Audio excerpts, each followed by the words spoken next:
Good day everyone. Ako lang sa garden na naman. I-trim ko kasi guys itong aking celery. It's overgrown na po siya. Ngayon, i-trim ko na siya kasi nga it's overgrown. Oo, pero ano ko lang naman yung iba, yung mga baby pie ang aking tira ko. Pero itong aking mga dry leaves, ilagay ko ito sa aking composting.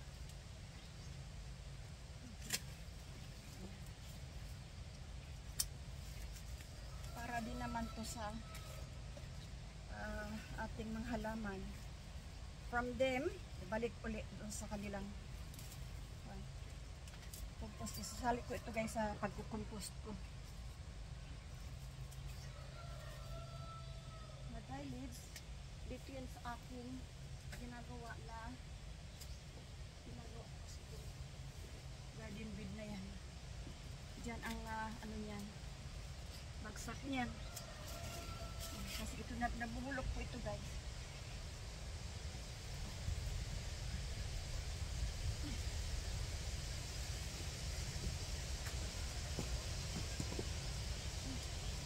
Kunin ko lang yung overgrown. Yung kanyang ano lang. Yung ganito ba na mga dry.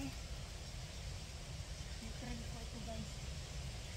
Ilagay sa composting.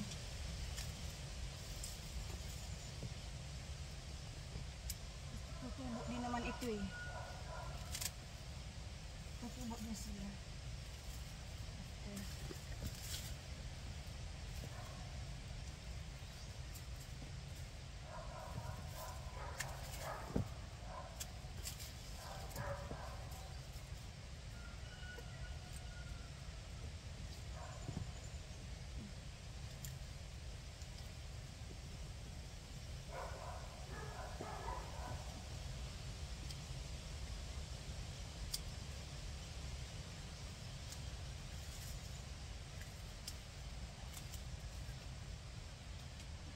Dry leaves, ilagay lang sa compost para nutrition din sa kanila yan.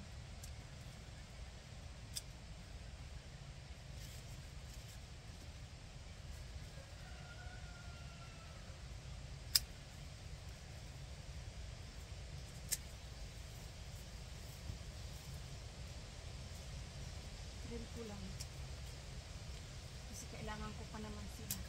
Guys, ng celery. Every nitrim ko lang siya. Kasi ito guys, laban-laban ito sa cold. Laban-laban ito sa frost. Oo. Ito lang ang nagstay sa akin. Yung mga halaman ko nung kami ay mag-winter. Ito guys ang lumaban sa winter. Ang celery.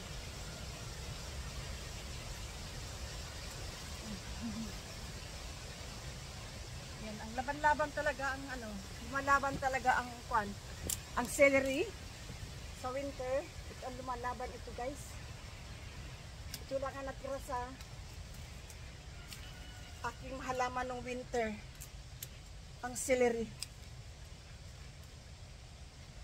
Ititrim ko lang siya kasi tumutubo din naman to eh. Tubo din siya. Magsalingsing ba? Magsalingsing siya. Pero itong aking mga pinag-cut off, ilagay ko ito doon sa aking composting. Kasi ito ay doon sila.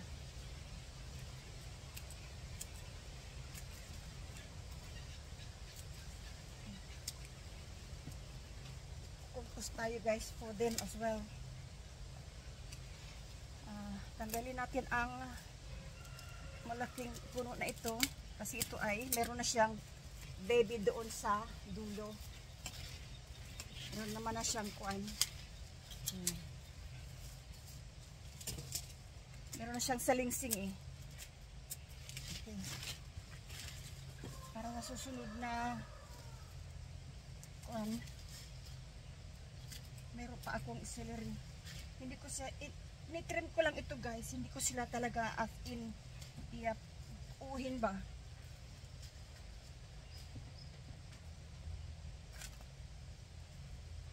Mas meron tayong doon.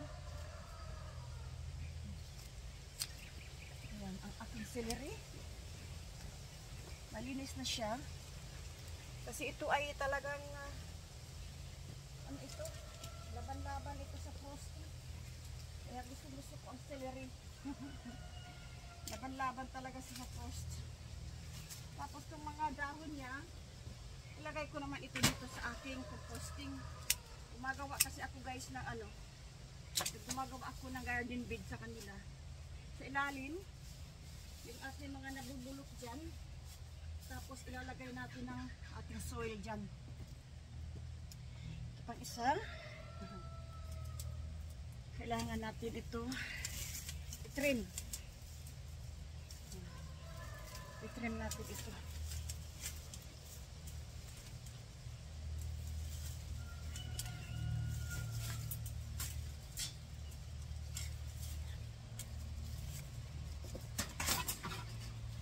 Again, ilagay natin sa compost. Ano-ano ko lang ito chop-chop. Ilagay sa ating composting. Dito nagko-compose ako sa loob ng garden ko guys. Kasi para mabilis. Meron akong compost din sa labas. Pero ito maganda ito sa loob ng aking garden. Kailanganin ko ang kanyang compost na dito na sa loob. Malinis na siya guys. Malinis na siya. Natanggalin ko na ito. Yung kanyang guard. Kasi wala na siya, din na siya masyadong overgrown. Tutubo naman ito. Yung mga tubo-tubo siya eh. Kaya, yan. Trim ko lang. No?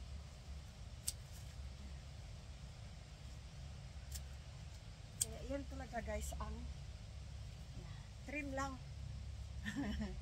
Diba? Itong ating mga steak na mga ganito bamboo steaks, kailangan ko ito eh. Recycle ba? Reuse, recycle. Nun lang.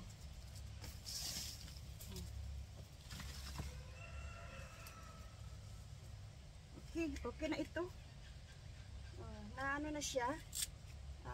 Makahinga na yung ating celery. Mag-grow uli yan siya. Mag-grow uli siya. Ganun lang po yan guys. Yan. Diba? That's very nice now. Very nice na siya. Yan. Nag-trim lang po ako guys ng ating celery. Thanks for watching. Pero nga pala ako dito po nabali pa rin yung aking meron akong spring onions lagay natin dyan yung spring onions kaya nahuwat ang ating spring onions nadali.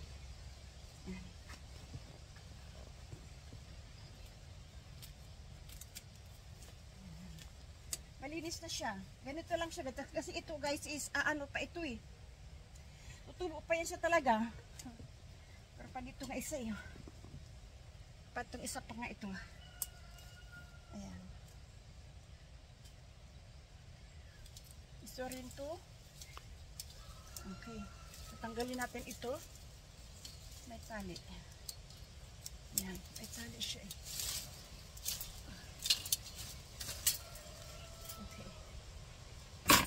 Alright, ngayon meron siyang maliliit na mga tubo.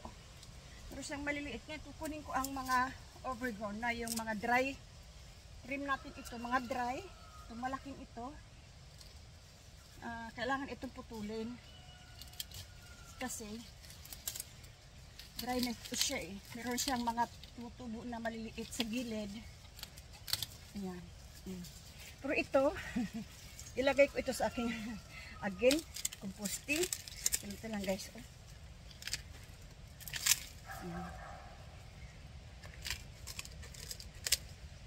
Composting ito guys. Mabubulok yan. Yan. Meron na siyang tumutubo na maliliit, oh. Eh, doon lang yun. Let's give them a break.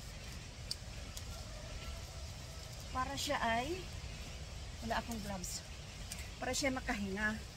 Kaya, that's why, ito yung mga herbs ko kasi dito, guys. At ito na nga po sila, guys, oh. Na-trim ko na sila. Meron sila mga tumutubo na maliliit na. Kaya, ganyan. Kasi para siya ay maka-breathe. Mag-create ulit siya ng kanyang mga babies. Ayan. Diba ito? Tumutubo siya, oh. Meron silang mga tubo na. Okay. Ayan. Na-trim lang. Ayan. Ganyan po ang aking mga herbs din eh. Thanks spring onions. Ayan. Ayan. At ito guys ang aking mga pinagputulan sa aking celery. Dito ko rin nilagay. Kasi ganito ako magkukompost ko ito guys, di ba? Yung aking compost na ginawa. Ito ay mabubulok ito next year. Tatampukan ko ito ng soil. I-mix ang soil at saka yung ating cow manure. Tapos dito ilalagay yung aking soil. Ito ay garden bed ko na ito. For the next year na ito na gagawin ko. Itong aking mga na kahoy guys. Dala ito ng aking jowa galing sa work. Ito ang aking ginagawa sa para na aking garden bed. Ganon. Oh. Ganon lang siya guys. Oh. Ito gagawin ko for the next year. Yan ang pinagputulan ko guys sa aking celery. Diyan ko nilagay. Pinaganohan ng mais. Yan. Mabubulok po kasi yan guys eh. Yan na yung aking yung aking ng celery. Very healthy na naman sila. Lang. Thank you guys for watching. I guess nandito lang na muli tayo. Hanggang sa susunod na muli na aking update. No? Yung aking spring onions.